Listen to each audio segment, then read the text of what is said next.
Hello friends, good evening, Radhe Radhe, जय श्री कृष्णा। कैसे हो आप सब? मैं आप सबकी पूजा वर्मा। आइए आज पढ़ते हैं भाषा विज्ञान और एक ही क्लास में अभी तक के भाषा विज्ञान से आए हुए सारे प्रश्नों को हम लोग कवर करेंगे। आइए चलते हैं देरी ना करते हुए।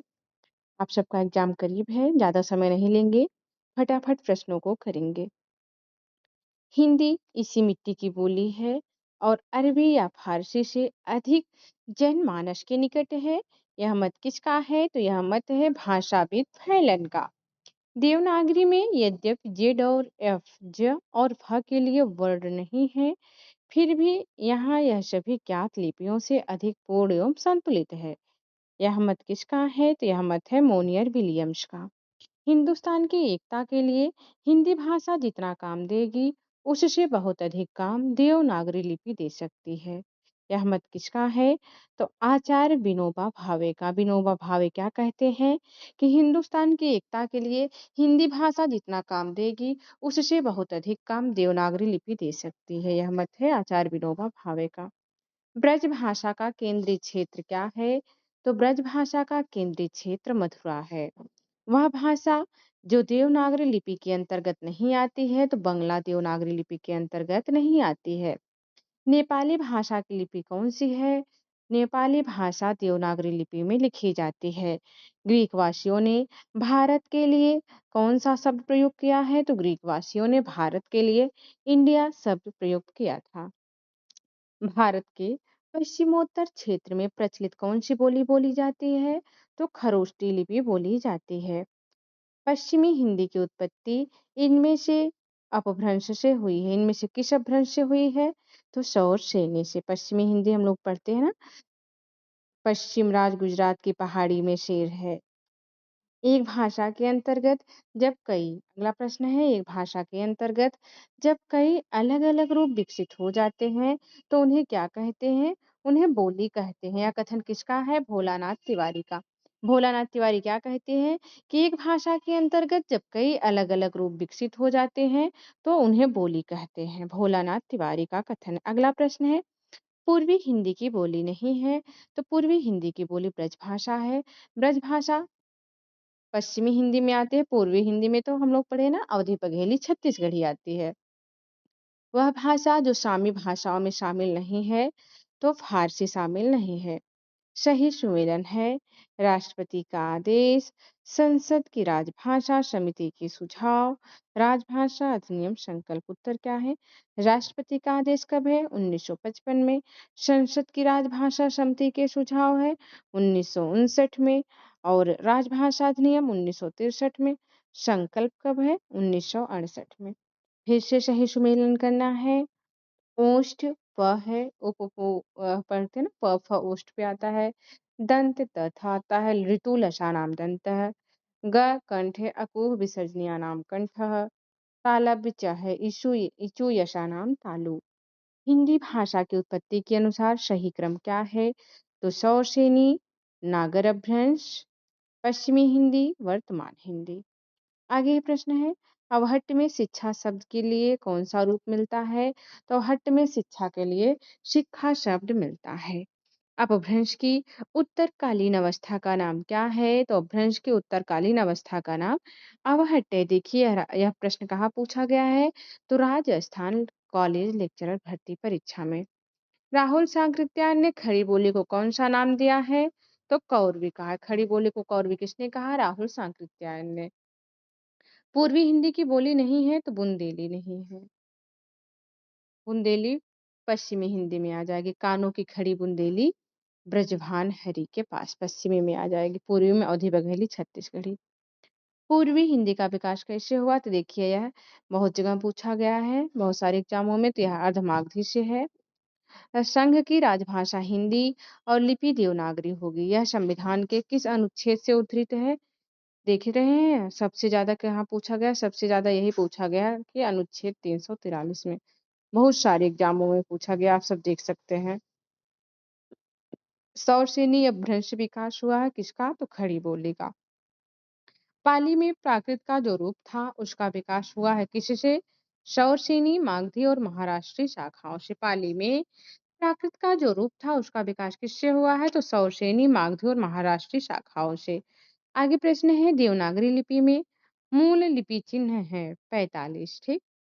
खड़ी बोली का एक और नाम क्या है? तो खड़ी बोली का एक और नाम कौरवी है। अवधी भाषा का मुख्य केंद्र क्या है? तो अवधी भाषा का मुख्य केंद्र अवध्या या अवध है। लोकनागरी लिपि भी कहा जाता है किसको? देवनागरी लिपि को लोकनागरी लिपि भी कहा जाता है। विभाषा का क्षेत्र अधिक विस्तृत होता है। विभाषा का क्षेत्र क्या होता है? अधिक विस्तृत होता है। किससे? बोली से। विभाषा का क्षेत्र अधिक विस्तृत होता है बोली से। आगे प्रश्न है, ब्राह्मी लिपि लिपि का प्रयोग शुरू किया किसने? ब्राह्मी लिपि का प्रयोग सबसे पहले वैदिक आर्यों ने शुरू किया था। देवनागरी लिपि की विशेषताएं क्या हैं? वर्णमाला ध्वनि वैज्ञानिक पद्धति के बिल्कुल अनुरूप है। वर्णमाला ध्वनि वैज्ञानिक पद्धति के बिल्कुल अनुरूप है। अगला प्रश्न है, भोजपुरी का मुख्य केंद्र कहाँ है? तो भोजपुरी का मुख्य केंद्र भोजपुर है। भारत की ज्यादातर लिपियां निकलती हैं किससे निकलती हैं? तो ब्राह्मी लिपि से निकलती है। नेक्स्ट प्रश्न है, वह लिपि जिसमें प्रत्येक ध्वनि के लिए एक चिन्ह निर्धारित है। वह लिपि जिसमें प्रत्येक ध्वनि के लिए एक चिन्ह निर्धारित है तो वह देवनागरी है।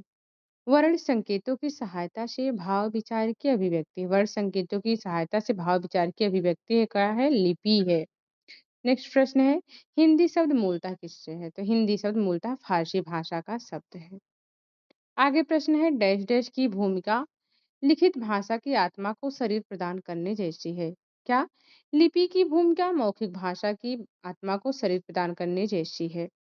अगला प्रश्न है, उपभाषाओं के अंतर्गत हिंदी में कितनी बोलियां हैं? तो भाषाओं के अंतर्गत हिंदी में 17 बोलियां हैं। आगे है, हिंदी भाषा की आदि जननी क्या है? तो हिंदी भाषा की आदि जननी संस्कृत है। विश्व की 6000 भाषाओं में से एक भाषा कौन सी है? हमारी हिंदी है। देवनागरी लिपि लिखी जाती है, कैसे लिखी जाती है? बाईं से दाईं ओर लिखी जाती है। कार्यालयी हिंदी की भाषा होनी चाहिए। कार्यालयी हिंदी की भाषा कैसी होनी चाहिए? तो अभिधात्मक होनी चाहिए। ठीक। मध्यकालीन भारतीय आर्य भाषा का सही कालक्रम क्या है? तो 500 ईसा पूर्व से 1000 ईस्वी तक क्या है? मध्यकालीन भारतीय आर्य भाषा का सही कालक्रम है। नागरी लिपि को जाना होता है। नागरी लिपि को किस नाम से जाना जाता है? नंदी नंदी नागरी लिपि से जाना जाता है। नागरी लिपि का अन्य नाम क्या है? नंदी नागरी लिपि। भोजपुरी बोली का नाम किस गांव के आधार पर पड़ा है? तो भोजपुर के नाम पर। पहाड़ी उपभाषा के अंतर्गत क्या आता है? पश्चिमी पहाड़ी आता है। वह भाषा जिसको आरंभ में पिंगल नाम दिया गया था तो वह ब्रज भाषा है। भाषा का विशिष्ट ज्ञान कराता है। कौन कराता है? भाषा विज्ञान। भाषा विज्ञान अध्ययन के लिए सामग्री ग्रहण करता है किससे? प्रचलित भाषा और साहित्य से। भाषा विज्ञान अध्ययन के लिए किससे सामग्री ग्रहण करता है? तो प्रचलित भाषा और साहित्य से। अगला प्रश्न है, मध्य प्रदेश में बोली जाती है क्या बोली जाती है? छत्तीसगढ़ी बोली बोली जाती है। एक व्यक्ति द्वारा अपने विचारों अपने भावों और विचारों को दूसरों के समक्ष प्रस्तुत करने हेतु ध्वनि संकेत हेतु भाषा का प्रयोग कहलाता है। क्या कहलाता है? मौखिक अभिव्यक्ति। क्या कह रहे हैं? एक व्यक्ति द्वारा अपने भावों और विचारों को दूसरों के समक्ष प्रस्तुत करने हेतु ध्वनि संकेत हेतु भाषा का प्रयोग कहलाता है मौखिक अभिव्यक्ति। नेक्स्ट प्रश्न है, भाषा विज्ञान भाषा को भाषा ही जानकर उसका कैसे अध्ययन करते हैं? वैज्ञानिक अध्ययन। भाषा विज्ञान भाषा को भाषा ही जानकर उसका वैज्ञानिक अध्ययन करता है। नेक्स्ट प्रश्न है, राजभाषा अधिनियम 1976 के अनुसार हिंदी प्रयोग की दृष्टि से देश के राज्यों को बांटा जा सकता है कितनी श्रेणियों में? 3 श्रेणियों में। राजभाषा अधिनियम 1976 के अनुसार हिंदी प्रयोग की दृष्टि से देश के राज्यों को बांटा जा सकता है 3 श्रेणियों में। अगला प्रश्न है, हिंदी को राष्ट्रभाषा घोषित करने वाले अहिंदी भाषी प्रस्तावक का नाम क्या है? तो कौन है? गोपाल स्वामी आयंगकर। हिंदी को राष्ट्रभाषा घोषित करने वाले या हिंदी भाषी प्रस्तावक का नाम क्या है? गोपाल स्वामी आयंगकर है। आगे है, 1937 में वर्धा में अखिल भारतीय शैक्षिक सम्मेलन का आयोजन किया गया था। किसकी अध्यक्षता में? महात्मा गांधी जी की अध्यक्षता में 1937 में वर्धा में। नेक्स्ट प्रश्न है, हिंदी के विषय में भारतीय संविधान में लिखा गया है। क्या लिखा गया है? कि हिंदी राजभाषा है। अगला प्रश्न है, प्राचीन भारतीय सिक्कों पर अंकित है, क्या अंकित है? ब्राह्मी लिपि अंकित है। नेक्स्ट प्रश्न है, अक्षर पर सिरोरेखा लगाने का अनुमोदन किस समिति द्वारा दिया गया है? किया गया है तो देवनागरी सुधार समिति के द्वारा अक्षर पर सिरोरेखा लगाने का अनुमोदन दिया गया है। नेक्स्ट प्रश्न है, हिंदी भाषा की लिपि भारतीय संविधान में स्वीकार किया गया है, कौन सी लिपि? देवनागरी लिपि। आगे है, देवनागरी लिपि की विशेषता नहीं है तो मात्राओं के प्रयोग में एक रूपता। नेक्स्ट प्रश्न है, उत्तरी पूर्वी राजस्थान की प्रमुख बोली कौन सी है? तो मेवाती है। नेक्स्ट प्रश्न है, राजस्थानी वर्ग की मालवी बोली का क्षेत्र कहाँ है? तो रतलाम है, देवासा और उज्जैन है। नेक्स्ट प्रश्न है, वागड़ी बोली को सर्वाधिक प्रभावित करने वाली भाषा बोली कौन सी है? तो गुजराती है।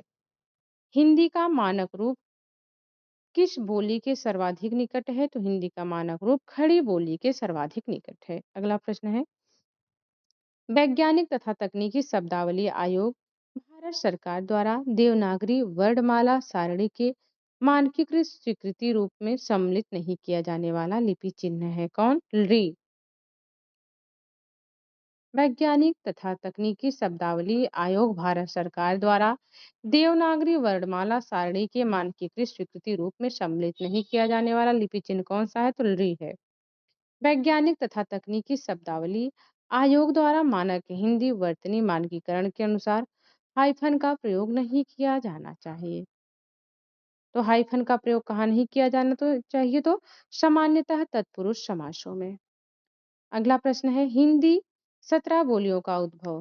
हिंदी का उद्भव मतलब हिंदी 17 बोलियों का उद्भव अपभ्रंश के किस रूप से संबंध है? तो सौरसेनी अपभ्रंश, अर्धमागधी अपभ्रंश और मागधी अपभ्रंश। आगे है, ब्रजभाषा का स्थानीय रूप नहीं है तो ब्रजभाषा का स्थानीय रूप सिपाड़ी नहीं है। मराठी भाषा की लिपि क्या है? मराठी भाषा की लिपि है देवनागरी। राजभाषा आयोग का गठन किया गया किसकी अध्यक्षता में? तो बीजी खेर की अध्यक्षता में। अगला प्रश्न है, हिंदी की बोलियों में महत्वपूर्ण स्थान रखने वाली कौरवी डैश डैश उपभाषा के अंतर्गत आती है, किस उपभाषा के? तो पश्चिमी हिंदी उपभाषा के अंतर्गत आती है। बिहारी उपबोली की बोली नहीं है तो बुंदेली नहीं है। बुंदेली किसकी है? पश्चिमी भाषा। संविधान सभा में हिंदी, हिंदुस्तान और देवनागरी तथा अंतर्राष्ट्रीय अंकों को लेकर प्रस्तुत किए गए मुंशी आयंगकर फार्मूला के प्रस्तोता कौन थे? तो कन्हैयालाल माणिकलाल मुंशी और गोपाल स्वामी आयंगकर थे। इनका फार्मूला क्या था? मुंशी आयंगकर फार्मूला। अगला प्रश्न है, पूर्वी हिंदी के अंतर्गत बोली जाने वाली बोलियां हैं कौन? अवधी, बघेली, छत्तीसगढ़ी। विश्व की प्राचीनतम मानी जाने वाली लिपियां कौन सी हैं? तो ब्राह्मी लिपि है। भारत के संविधान में हिंदी को राजभाषा की मान्यता कब प्रदान की गई? तो 14 सितंबर 1949 को। अगला प्रश्न है, गढ़वाली की बोली कौन सी है? तो सलानी है। बुंदेली का विकास किस अपभ्रंश से हुआ है? तो सौरसेनी अपभ्रंश से। कन्नौजी बोली का क्षेत्र कौन सा है? तो हरदोई है। कन्नौजी बोली कहाँ बोली जाती है? हरदोई में। नेक्स्ट प्रश्न है, वह भाषा जो देवनागरी लिपि में लिखी जाती है कौन सी है? मराठी है।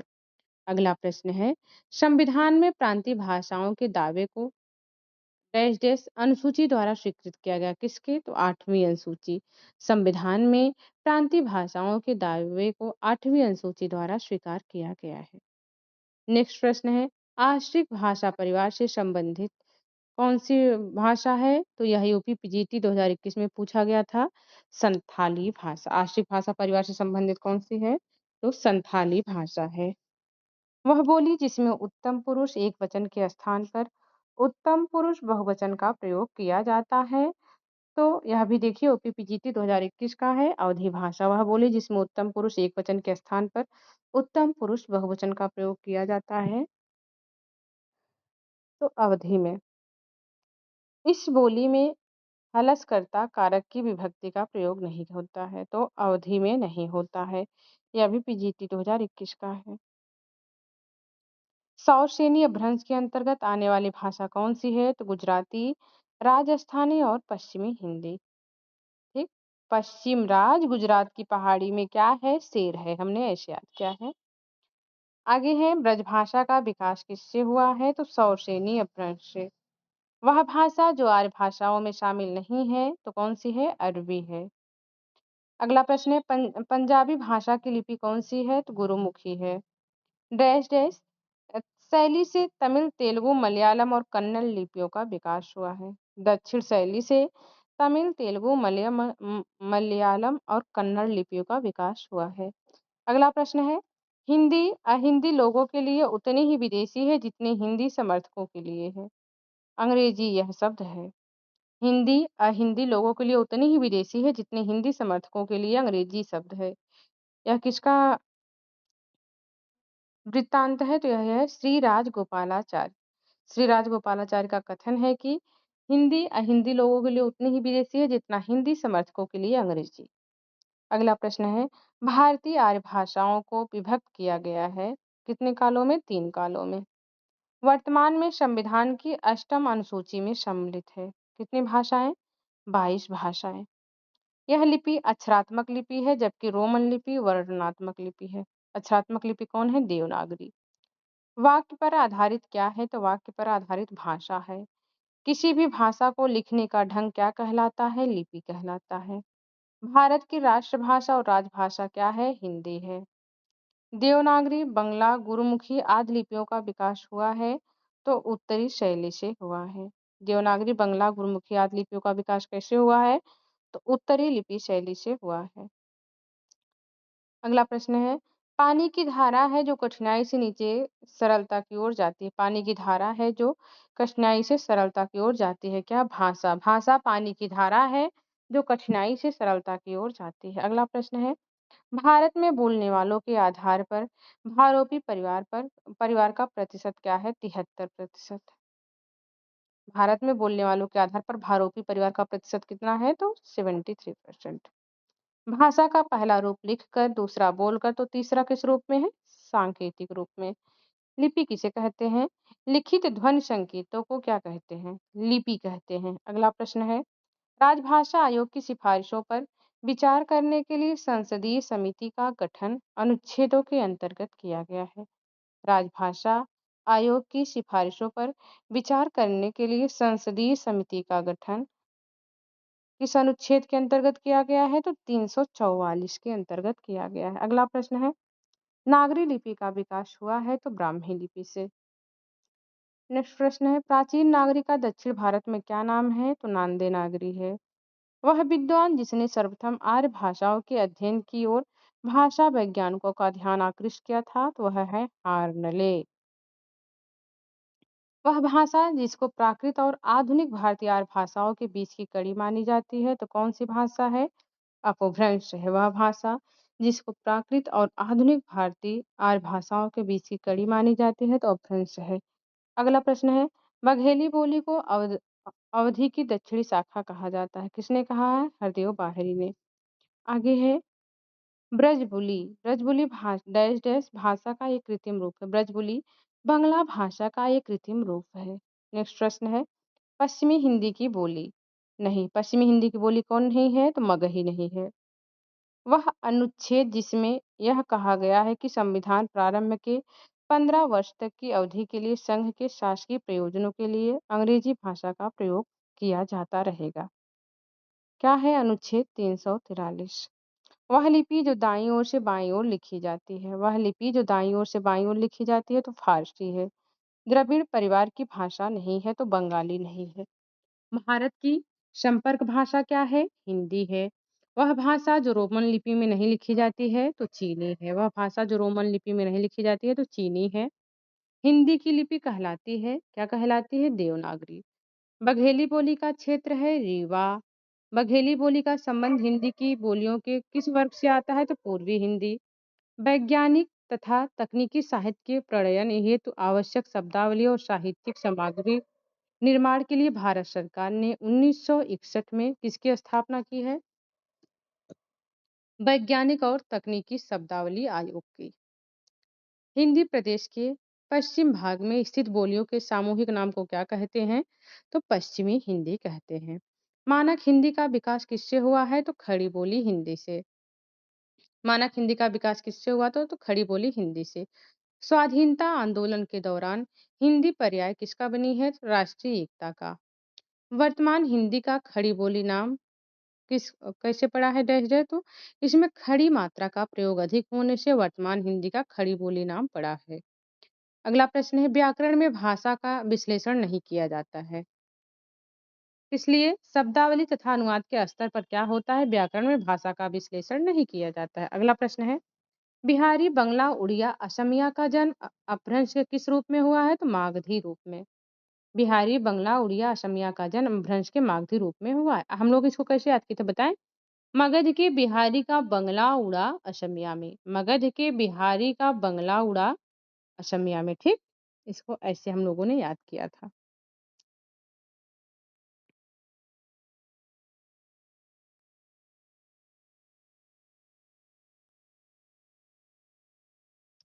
आगे है, भाषा के संदर्भ में,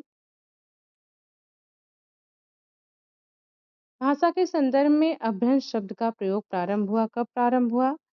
तो 6ठी शताब्दी में। पश्चिमी राजस्थानी हरियाणवी ब्रज से प्रभावित साहित्यिक खड़ी बोली या देहलवी से हिंदी का विकास हुआ। कैसे हुआ? पश्चिमी राजस्थानी हरियाणवी ब्रज से प्रभावित साहित्यिक खड़ी बोली या देहलवी का विकास, मानक हिंदी का विकास हुआ है। अगला प्रश्न है, भाषा के व्याकरण सम्मत आदर्श रूप को क्या कहते हैं? मानक भाषा कहते हैं। नेक्स्ट प्रश्न है, स्वाधीनता संघर्ष के दौरान राष्ट्रभाषा के रूप में हिंदी के प्रचार प्रसार में सक्रिय भूमिका रही है, किसकी रही है? तो स्वामी दयानंद सरस्वती की। स्वाधीनता आंदोलन के समय राष्ट्रभाषा हिंदी के विकास के लिए डैश डैश के सुझाव पर दक्षिण भारत हिंदी प्रचार सभा की स्थापना की गई। किसके सुझाव पर? महात्मा गांधी के सुझाव पर। नेक्स्ट प्रश्न है, राजभाषा से अभिप्राय है, क्या अभिप्राय है? सरकारी कार्यालयों की भाषा।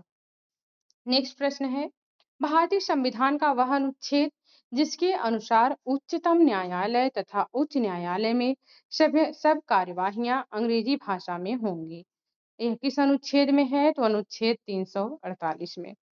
अगला प्रश्न है, सही सुमेलन है, पश्चिमी पहाड़ी में शिमला बोली जाती है, मध्यवर्ती पहाड़ी में गढ़वाली, भोजपुरी गाजीपुर में बोली जाती है, मगही पटना में, ठीक। पश्चिमी पहाड़ी शिमला में बोली जाती है, मध्यवर्ती पहाड़ी गढ़वाल में, भोजपुरी गाजीपुर में बोली जाती है, मगही पटना में। नेक्स्ट प्रश्न है, वह बोली जो बिहारी हिंदी के वर्ग में नहीं आती है, तो वह छत्तीसगढ़ी है। हिंदी पर सामाजिक संस्कृति के वहन का दायित्व संविधान के किस अनुच्छेद में निर्धारित है? तो 351 में। अगला प्रश्न है, संविधान की 8वीं अनुसूची में कौन सी भाषा है? तो नेपाली जोड़ी गई थी, नमक जोड़ी गई थी ना, नेपाली। संविधान की 8वीं अनुसूची में क्या है? नेपाली।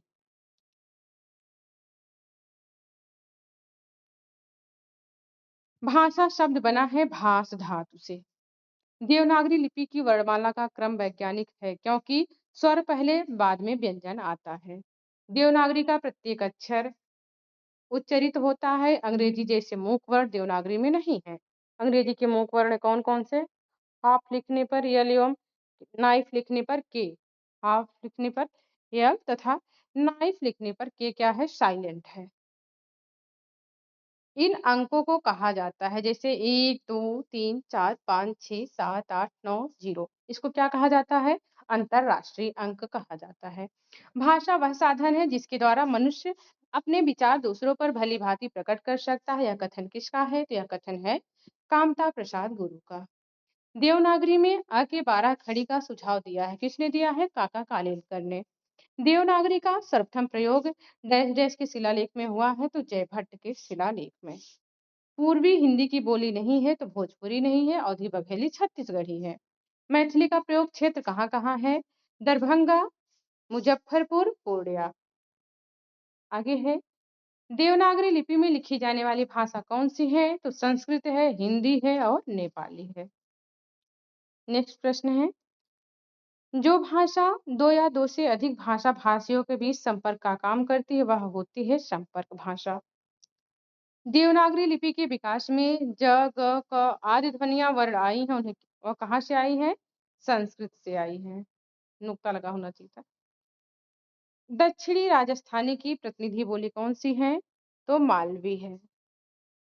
हाड़ौती बोली का क्षेत्र नहीं है तो धौलपुर नहीं है। दक्षिणी राजस्थानी की प्रतिनिधि बोली कौन-सी है? तो मालवी है। हाड़ौती बोली का क्षेत्र नहीं है तो धौलपुर नहीं है।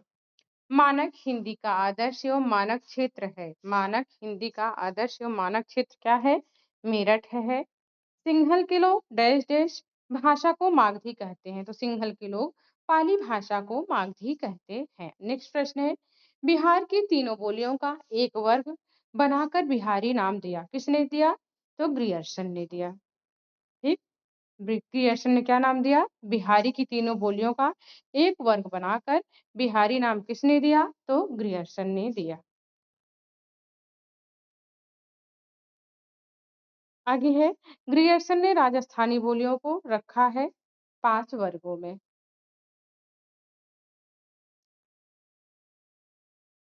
आगे है, पश्चिमी हिंदी उपभाषा वर्ग में नहीं है तो बघेली नहीं है। बघेली पूर्वी में आती है। पश्चिमी हिंदी की मगही प्रभावित है किससे? भोजपुरी से। अगला प्रश्न है, आर्य परिवार की भाषाओं का वर्गीकरण ध्वनियों के आधार पर करने की चेष्टा सबसे पहले किस विद्वान ने की? तो आशकोली ने की। आर्य परिवार की भाषाओं का वर्गीकरण ध्वनियों के आधार पर करने की चेष्टा सबसे पहले किस विद्वान ने की? तो आशकोली ने की। भाट भाषा किसे कहते हैं? भाट भाषा डिंगल भाषा को कहते हैं। नेक्स्ट प्रश्न है, भारतीय संविधान के अनुच्छेद में मतलब भारतीय संविधान के डैश डैश अनुच्छेद में अष्टम सूची के अंतर्गत भारतीय भाषाओं की व्यवस्था की गई। किस अनुच्छेद के अंतर्गत? तो अनुच्छेद 351 के अंतर्गत। अगला प्रश्न है, जनु लेनिहार न लेऊं, लेनिहार न लेहि जीव, हरहि तरासहि ताहि, इतने बोल आममुख करई तराहि तराहि। उपरोक्त पंक्तियों की भाषा क्या है? तो अवधी है। अगला प्रश्न है, बुंदेली बोली के लोक कवि कौन है? तो ईसुरी है, इनका है ईसुरी भाग। खड़ी बोली के क्षेत्र में आते हैं, क्या आते हैं? मेरठ, सहारनपुर, बिजनौर। नेक्स्ट प्रश्न है, वह बोली जिसमें ने का प्रयोग नहीं होता है, तो अवधि में ने का प्रयोग नहीं होता है। बुंदेली बोली से संबंधित कौन सी भाषा है? पवारी। शासकीय प्रयोजनों के लिए राजभाषा अधिनियम 1976 किस प्रदेश पर लागू नहीं होगा? तो तमिलनाडु पर। शासकीय प्रयोजनों के लिए राजभाषा अधिनियम 1976 तमिलनाडु प्रदेश पर लागू नहीं होगा। अगला है, संविधान की 8वीं अनुसूची में परिगणित 22 भाषाओं में किसका उल्लेख नहीं है? तो 22 भाषाओं में अंग्रेजी का उल्लेख नहीं है। अगला प्रश्न है, संविधान का वह अनुच्छेद जो कहता है कि राज्य और केंद्र के बीच तथा दो राज्यों के बीच पत्राज संघ की राजभाषा में आएगा। तो पत्राज की भाषा किसमें आती है? अनुच्छेद 346 के अंतर्गत। अगला प्रश्न है, साहित्य में प्रयुक्त भाषा के आधार पर नामवर सिंह ने अपभ्रंश के भेद किए हैं। कितने भेद किए हैं? नामवर सिंह ने 2 भेद किए हैं। अगला प्रश्न है, वह बोली जिसको मसूद हसन खां मानक हिंदी खड़ी बोली का आधार मानते हैं, तो वह है हरियाणवी बोली। अगला प्रश्न है, केंद्रीय हिंदी निदेशालय की ओर से देवनागरी लिपि तथा हिंदी वर्तनी का मानकीकरण का प्रकाशन हुआ 1983 में। भारतीय संविधान ने अंकों के डैश डैश रूप को स्वीकार किया, तो भारतीय अंकों के अंतरराष्ट्रीय रूप को। इसके पहले भी हम लोगों ने देखा था ना, 1 2 3 4 वाला वही। विभाषा से आशय है, क्या आशय है? एक प्रांत की बोली। एक प्रांत की बोली क्या है? विभाषा है। वह बोली जिसका बिहारी हिंदी से संबंध नहीं है, तो वह है अवधी। बिहारी प्रदेश की बोली है, मगही है। नेक्स्ट प्रश्न है, हिंदी भाषा का विकास अपभ्रंश की बोली से माना गया है। हिंदी भाषा का विकास अपभ्रंश की बोली से माना गया है, तो वह ब्रांचर से माना गया है।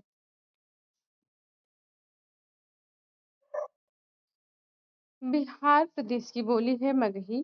सिंधी भाषा का विकास अपभ्रंश की बोली से माना जाता है। किस बोली से? ब्रांचर।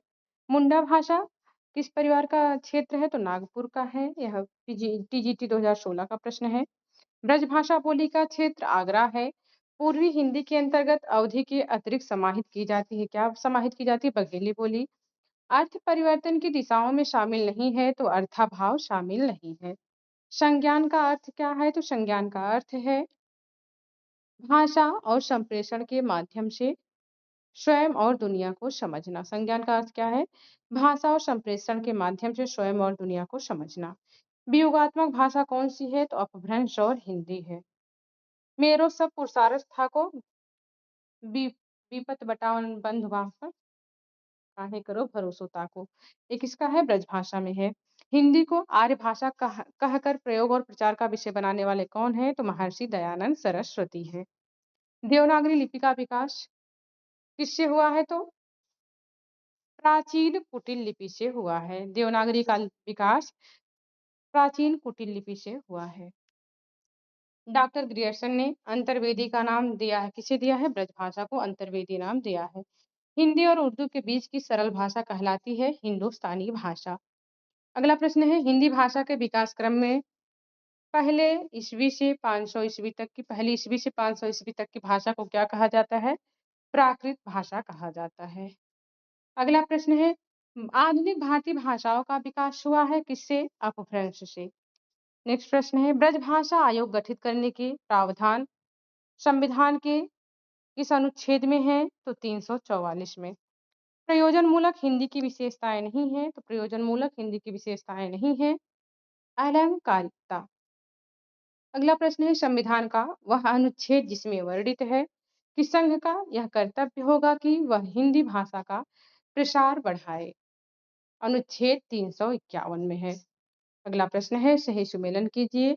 अवधी इलाहाबाद में बोली जाती है, ब्रज मथुरा में और भोजपुरी बनारस में बोली जाती है, मैथिली मुंगेर में बोली जाती है। मैथिली में क्या बोलते हैं? मुंगेर। नेक्स्ट प्रश्न है खड़ी बोली के जन्म का समय माना जाता है तो 1000 ईस्वी के आसपास। बौद्ध धर्म की भाषा क्या है? पाली है। अगला प्रश्न है हिंदी के अंतर्गत कितनी मुख्यतः बोलियां हैं? 17 हैं। आधुनिक आर्य भाषाओं के वर्गीकरण के अनुसार पूर्वी समुदाय की भाषा नहीं है तो क्या नहीं है? मराठी नहीं है। अगला प्रश्न है विकास की दृष्टि से प्राकृत की पूर्वकालीन अवस्था का नाम क्या है? पाली है। अपभ्रंश भाषा का काल क्या है? 500 ईस्वी से 1000 ईस्वी तक। जिस भाषा में अरबी फारसी तुर्की शब्दों का प्रयोग अधिक होता है वह भाषा में है हिंदुस्तानी। अगला प्रश्न है बाल साहित्य के विषय में सही कथन है। उसकी भाषा सरल और सुबोध होनी चाहिए। दूसरा वह बालकों के लिए प्रेरणाप्रद होना चाहिए। तीसरा वह मनोरंजक और रोचक होना चाहिए। सही क्या है? उसकी भाषा सरल और सुबोध होनी चाहिए। वह बालकों के लिए प्रेरणाप्रद होना चाहिए। वह मनोरंजक और रोचक होनी चाहिए।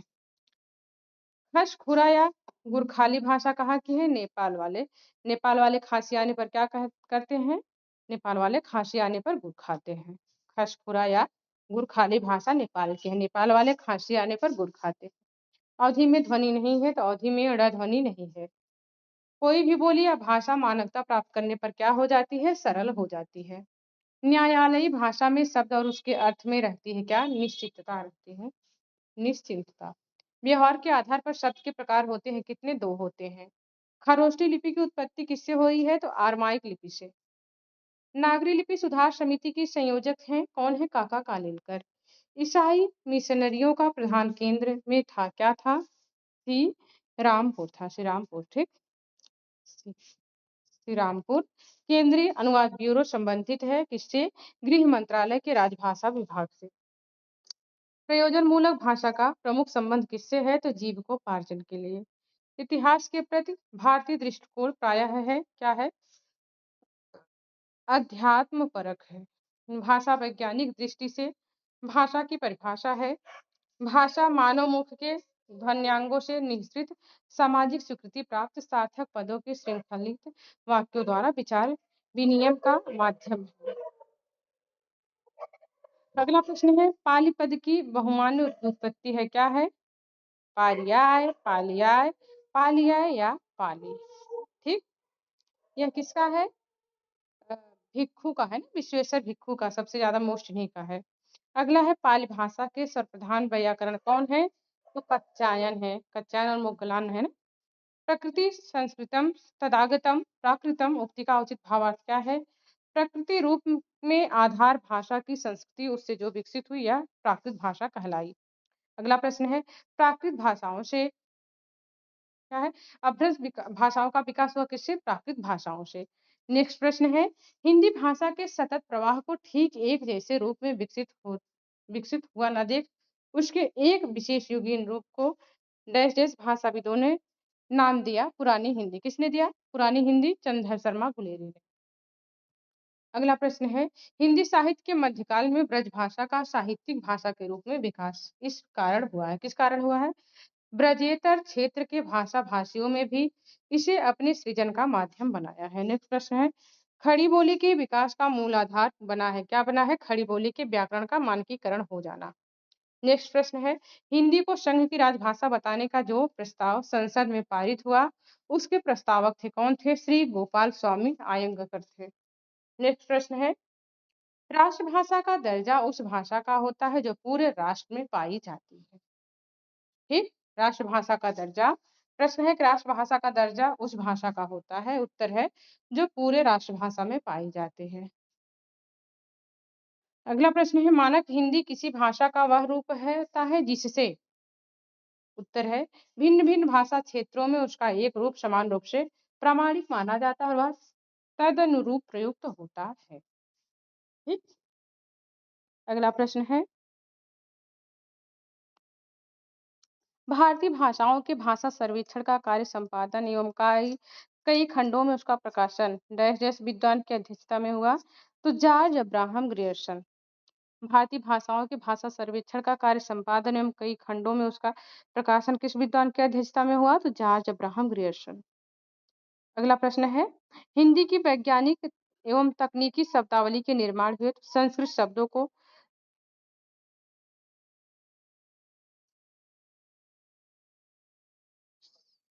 हिंदी की वैज्ञानिक एवं तकनीकी शब्दावली के निर्माण हेतु संस्कृत शब्दों को प्राथमिकता देते हुए उपयोगी शब्द ग्रहण किए जाते हैं। कैसे? सभी मान्यता प्राप्त भारतीय भाषाओं से। ठीक, अगला प्रश्न है, कुमायूं भाषा भाषी क्षेत्र है कहाँ का? रानीखेत नैनीताल का। अब प्रश्न है, भोजपुरी भाषा अपने व्याकरणिक ढांचे में इस भाषा से काफी समानता रखती है। किस भाषा से? बंगला भाषा से। अगला प्रश्न है, खड़ी बोली के परिनिष्ठित रूप का विशिष्ट भाषा भाषी क्षेत्र कहाँ है? तो मेरठ बुलंदशहर खुर्जा में, मेरठ बुलंदशहर खुर्जा में। अगला प्रश्न है, ब्रज भाषा का आधार भाषा रही है क्या रही है? सौरसेनी अपभ्रंश। अगला प्रश्न है, अवधी भाषा की शब्दावली कैसी है? तो अवधी भाषा की शब्दावली तद्भव बहुला है। नेक्स्ट प्रश्न है, वाक्य संगठन की दृष्टि से हिंदी भाषा है क्या है? संस्कृत भाषा की भांति योगात्मक, सविभक्ति, सविभक्तिक तथा स्थानीयता के आग्रह से मुक्त। अगला प्रश्न है, अनेक संशोधन कमीशनों के प्रयासों के बावजूद देवनागरी लिपि परिपूर्णता नहीं पा सकी है अपनी मूल प्रवृत्ति के। ठीक, इसका उत्तर है आक्षरिक होने के कारण। अगला प्रश्न है, लिपियों का सही विकास क्रम क्या है? तो पहले चित्र होगा, सूत्र होगा, प्रतीक होगा, भाव होगा, ध्वनि। पहले चित्र लिपि, सूत्र लिपि, प्रतीकात्मक लिपि, भाव लिपि और ध्वनि लिपि होगी। वह बोले जिसमें अंध और अंध तथा अंध के स्थान पर न और न को हो जाता है। ठीक, तो वह है भोजपुरी।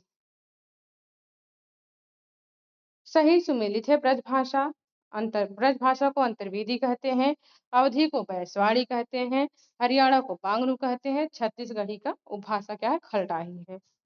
जिन ध्वनि चिन्हों द्वारा मनुष्य परस्पर विचार विनिमय करता है उसको समष्टि रूप में भाषा कहते हैं। भाषा की परिभाषा किसकी है? बाबूराम सक्सेना की। अगला प्रश्न है, झांसी जालौन हमीरपुर से में प्रचलित कौन सी भाषा है? बुंदेली बोली।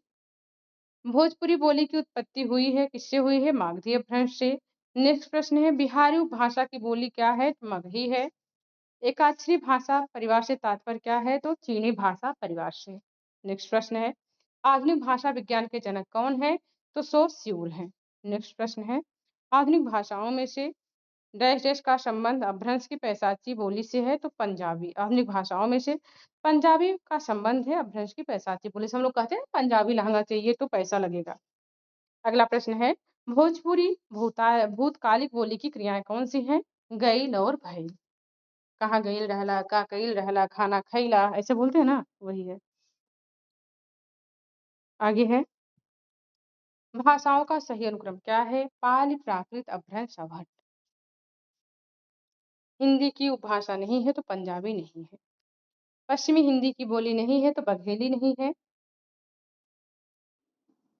कुप्पी, टोपी, नीर, पापड़ भाषा परिवार किस भाषा परिवार के आगत शब्द हैं? तो द्रविड़ भाषा परिवार में आते हैं कुप्पी, टोपी, नीर और पापड़। अगला प्रश्न है, हिंदी भाषा की उत्पत्ति हुई है सौरसेनी अपभ्रंश। अगला प्रश्न है, देवनागरी लिपि में स्वरों की संख्या कितनी है? 11 है। नेक्स्ट प्रश्न, राजस्थान की बोली नहीं है तो बुंदेली नहीं है। राजस्थान की बोली नहीं है, बुंदेली नहीं है। अगला प्रश्न है, किसी सीमित क्षेत्र में बोली जाने वाली भाषा क्या कहलाती है? स्थानीय भाषा को क्या कहते हैं? बोली। अगला प्रश्न है, किसी सीमित क्षेत्र में बोली जाने वाली स्थानीय भाषा को बोली कहते हैं। नेक्स्ट प्रश्न है, पश्चिमी हिंदी उपभाषा की एक बोली है, कौन सी है? कन्नौजी। पश्चिमी हिंदी के अंतर्गत नहीं आती है तो अवधी नहीं आती है। अवधी बघेली छत्तीसगढ़ी पूर्वी हिंदी के अंतर्गत आती है। अगला प्रश्न है, लिखित भाषा में विचारों को कहते हैं, विचारों को कैसे व्यक्त करते हैं? लिखित भाषा में विचारों को लिखकर व्यक्त करते हैं। नेक्स्ट प्रश्न है, पश्चिमी हिंदी की बोली कौन सी है? तो ब्रज, बांगरू और कन्नौजी है। मालवी किसकी उपबोली है? तो मालवी जो है राजस्थानी उपभाषा की बोली है। रामपुर, मुरादाबाद, बिजनौर, मेरठ, देहरादून का मैदानी भाग और सहारनपुर की बोली में क्या बोला जाता है? खड़ी बोली बोली जाती है। बिहारी हिंदी का विकास प्राकृत या अपभ्रंश से माना जाता है। बिहारी हिंदी का विकास मागधी, प्राकृत या अपभ्रंश से माना जाता है।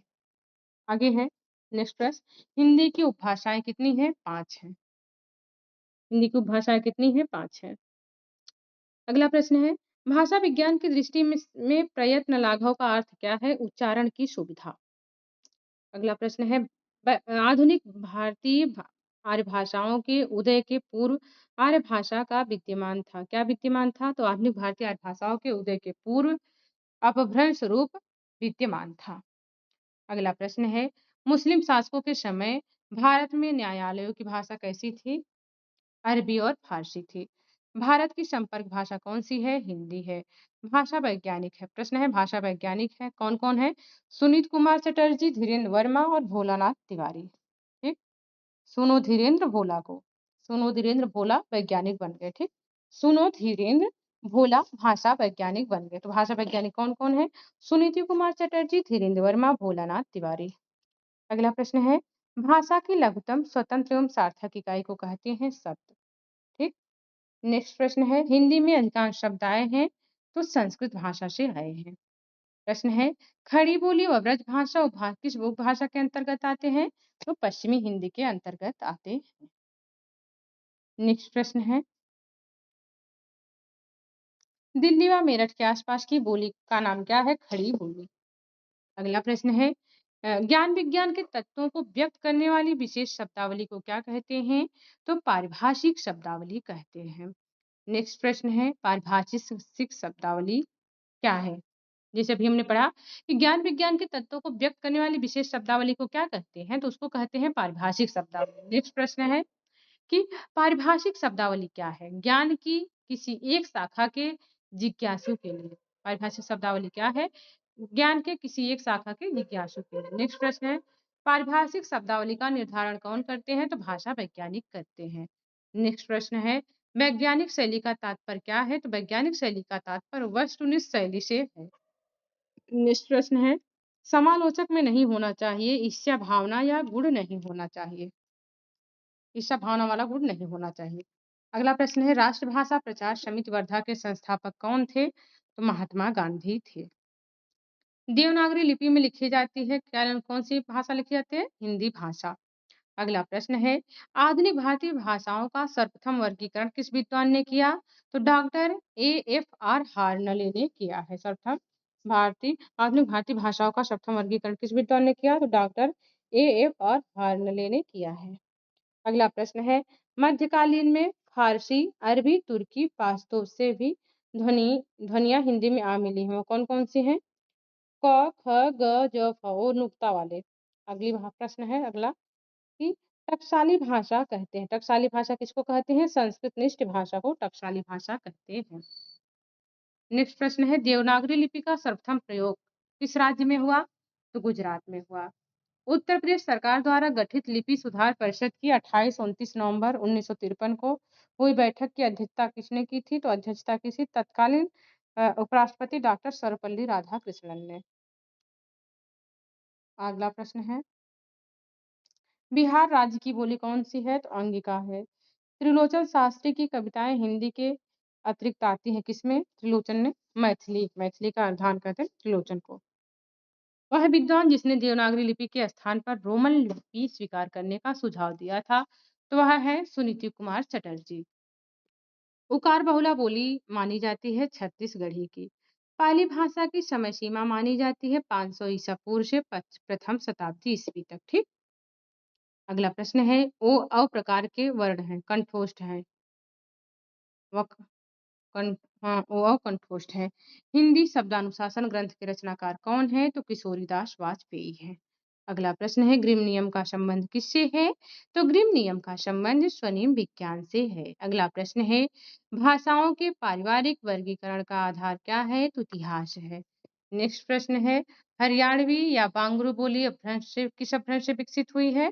तो पश्चिमोत्तर शौरसेनी अपभ्रंश से विकसित हुई है। अगला प्रश्न है, ग्वालियर की बोली कौन सी है? तो बुंदेली है। ग्वालियर की बोली बुंदेली है।